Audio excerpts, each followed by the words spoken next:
O discurso se constitui por uma quimera de redes intrincadas, que marcam um espaço geográfico, físico ou mental em um momento particular no tempo.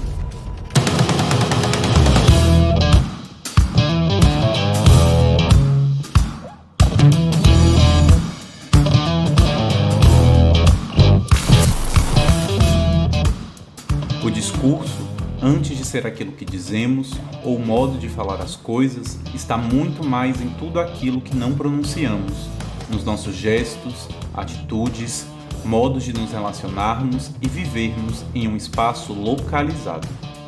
De onde vêm então as contingências que regulam certas regras de formação para o discurso das audiovisualidades? Quais formas materiais incorporam o sujeito a este discurso? Que objetos se levam em direção à constituição do filme, seu arsenal audiovisual e seus discursos?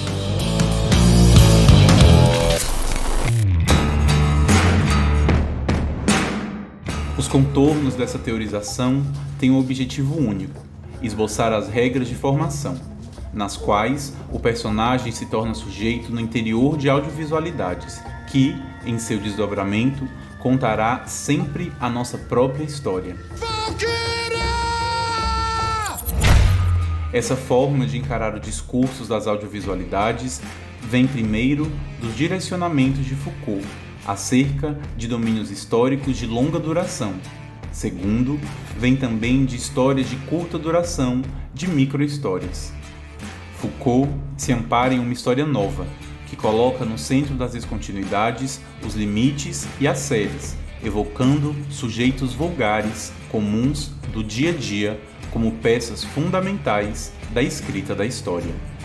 Agiremos, portanto, sob os signos de uma não linearidade, mas sim de uma pulverização de acontecimentos, o que é muito significativo em termos de produção histórica, e o que se estende ao cinema é o seu sistema audiovisual e o estabelecimento de séries e de quadros possíveis de se constituir em um jogo de correlações.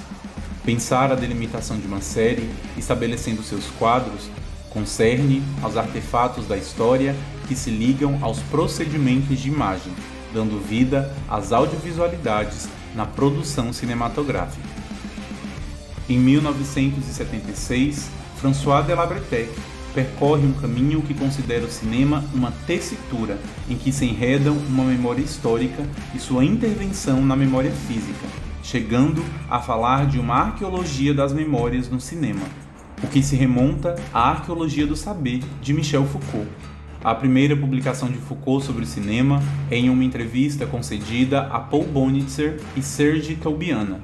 Segundo a declaração de Toubiana, esse encontro com Foucault havia sido um encontro decisivo, o signo de uma abertura em direção a um novo tipo de questionamento crítico operante, um desvio pela história, que deveria, em contrapartida, enriquecer nossa visão sobre o novo cinema.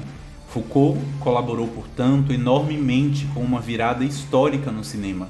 Norteou essas discussões em torno das modalidades de formação dos objetos de discurso, como demonstrou em suas problematizações na Arqueologia do Saber.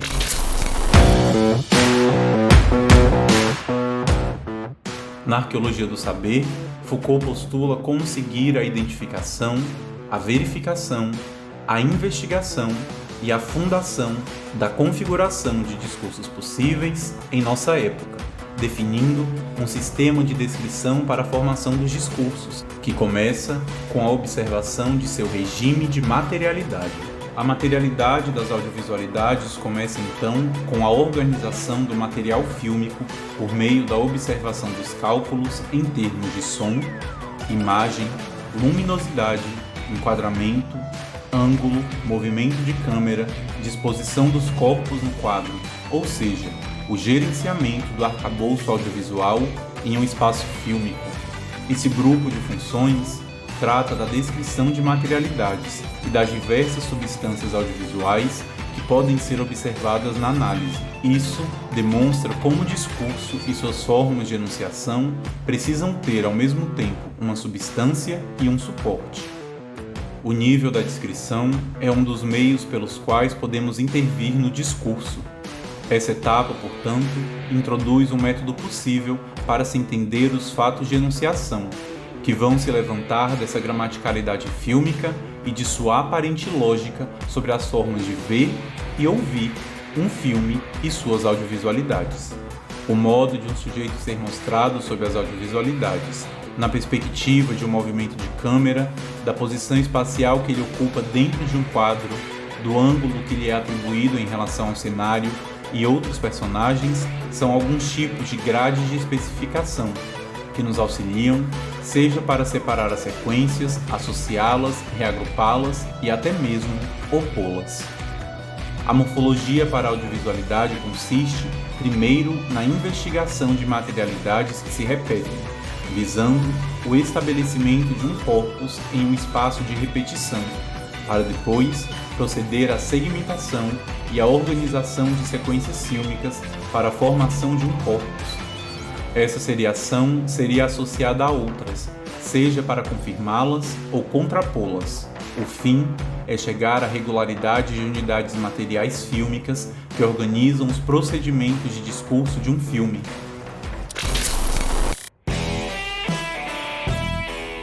A investigação da composição do objeto das audiovisualidades nos solicita uma lista constatável do domínio de materiais e das propriedades com as quais estabelece uma relação de parentesco. Qual seria então o referencial que indica um rumo para as leis e regras do estabelecimento de um objeto das audiovisualidades? Que tipo de nomeação e designação gerenciam o regime de materialidade na descrição desse objeto?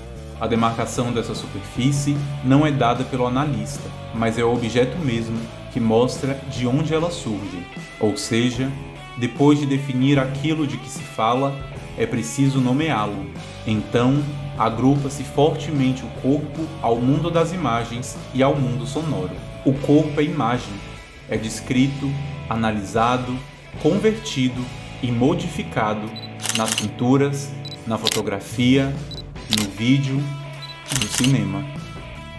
O corpo aqui, portanto, é discurso, porque não existe fora da instituição da qual pode ser visto. O corpo é materialidade, pois tem seus contornos, ainda que nem sempre definíveis. O corpo ocupa um espaço geográfico, institucional e biopolítico, cujo elemento visional instaura o lugar no olho da vigilância. Essas possibilidades é o que fazem com que o corpo seja investigado ao lado de um regime de audiovisualidades no quadro da história e no campo do discurso. O corpo é som. O corpo é biopolítico, produz sons, barulhos, ruídos. Quando o som do corpo revela a história de um cotidiano comum em um objeto das audiovisualidades, temos a formação de uma biohistória audiovisual, de um corpo histórico audiovisual e, por sua vez, do corpo discursivo audiovisual.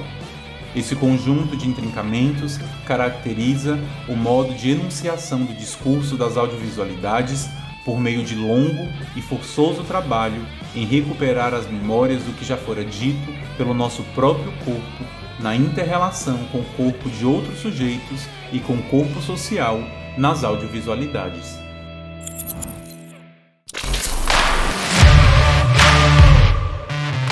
Amparado em Michel Foucault no Nascimento da Clínica, ver, ouvir e saber são constituintes de um mesmo lugar histórico nos modos de se olhar e se escutar o corpo enquanto objeto de discurso. As imagens irrompem da genealogia familiar da história do cotidiano, por meio de ecos de nossa cultura visual, como demonstra Curtini em seus estudos sobre a intericonicidade, noção que destaca a imagem em seus desdobramentos históricos a partir de cartadas e revelações de imagens sob imagens, vistas e revistas nas memórias coletivas e seus quadros sociais. No campo das sonoridades, o entrelaçamento de sons com o corpo faz parte de uma composição de justaposição, associação e dissociação intrínsecas ao domínio do corpo enquanto dispositivo que enuncia o seu lugar no mundo. Produz-se aí uma série de objetos que vão afinar o registro do corpo, com uma conduta para o corpo na produção discursiva fílmica, que é que dele várias pessoas possam dizer coisas diferentes a partir de um regime de avizinhamento das sonoridades. Para além da representação das sonoridades dos corpos, há também o próprio canto e a trilha sonora dos filmes. A delimitação do campo sonoro, em sua especificidade musical, se torna o cenário da realização de uma musicalidade única, que nunca vai se repetir, ainda que uma mesma música retorne em filmes diferentes. O que, afinal, dá liga ao arquivo no discurso das audiovisualidades. Aqui, fazemos mais um retorno à história e introduz-se o a priori histórico, segundo Foucault, e diz respeito, nesse caso, à determinação de uma história que tem a ver com as imagens vistas, com sons ouvidos, com o enquadramento dos personagens e seus modos de mostrá-los. O que está em jogo, portanto, é como o corpo mobiliza esse arquivo. O corpo é o ponto zero do discurso das audiovisualidades. E, desse jeito, o corpo se torna, junto com seu arquivo, uma descrição dessa totalidade que vai dizer com relevância sobre a nossa atualidade, sobre como a gente se comporta enquanto sujeito no presente e vai delimitar também a alteridade das posições e revelar as especificidades de cada discurso.